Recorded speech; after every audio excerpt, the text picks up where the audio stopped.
ರಾಜ್ಯದ ಮಾಜಿ ಶಾಲಾ ಶಿಕ್ಷಣ ಮತ್ತು ಸಾಕ್ಷರತಾ ಸಚಿವ ಹಾಗೂ ತಿಪಟೂರು ಕ್ಷೇತ್ರದ ಮಾಜಿ ಶಾಸಕ ಬಿಸಿ ನಾಗೇಶ್ ಅವರು ನಿನ್ನೆ ರಾತ್ರಿ ವಿಧಿವಶರಾದರು. ಅವರಿಗೆ 67 ವರ್ಷ ವಯಸ್ಸಾಗಿತ್ತು.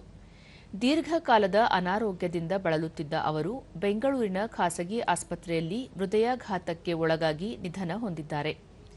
ಬೆಳ್ಳೂರು ಚಂದ್ರಶೇಖರಯ್ಯ ನಾಗೇಶ್ ಅವರು 1959ರ ಜುಲೈ 1ರಂದು ಜನಿಸಿದರು. ಎಂಜಿನಿಯರಿಂಗ್ ಪದವೀಧರರಾದ ಅವರು ವಿದ್ಯಾರ್ಥಿ ದೆಸೆಯಲ್ಲಿಯೇ ಅಖಿಲ ಭಾರತೀಯ ವಿದ್ಯಾರ್ಥಿ ಪರಿಷತ್ ಚಟುವಟಿಕೆಗಳಲ್ಲಿ ತೊಡಗಿಸಿಕೊಂಡಿದ್ದರು.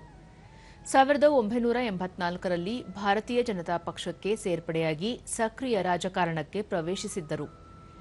ತಿಪಟೂರು ವಿಧಾನಸಭಾ ಕ್ಷೇತ್ರದಿಂದ 2008 ಮತ್ತು 2018ರಲ್ಲಿ ಶಾಸಕರಾಗಿ ಆಯ್ಕೆಯಾದ ಅವರು 2021ರ ಆಗಸ್ಟ್ನಲ್ಲಿ ಬಸವರಾಜ ಬೊಮ್ಮಾಯಿ ನೇತೃತ್ವದ ಬಿಜೆಪಿ ಸರ್ಕಾರದಲ್ಲಿ ಪ್ರಾಥಮಿಕ ಮತ್ತು ಪ್ರೌಢ ಶಿಕ್ಷಣ ಸಚಿವರಾಗಿ ಜವಾಬ್ದಾರಿ ವಹಿಸಿಕೊಂಡಿದ್ದರು.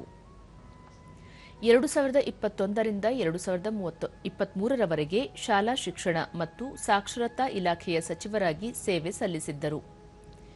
ಸಚಿವರಾಗಿದ್ದ ಅವಧಿಯಲ್ಲಿ ರಾಷ್ಟ್ರೀಯ ಶಿಕ್ಷಣ ನೀತಿ, ಶಾಲಾ ಶಿಕ್ಷಣದ ಸುಧಾರಣೆ ಸೇರಿದಂತೆ ಹಲವು ಶಿಕ್ಷಣ ಸಂಬಂಧಿತ ವಿಚಾರಗಳಲ್ಲಿ ಅವರು ಸರ್ಕಾರದ ನಿಲುವನ್ನು ಮುನ್ನಡೆಸಿದ್ದರು.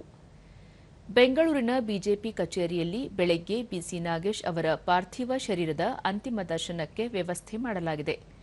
ತಿಪಟೂರಿನಲ್ಲಿ ಸಂಜೆ ಅಂತ್ಯ ಸಂಸ್ಕಾರ ನಡೆಯಲಿದೆ.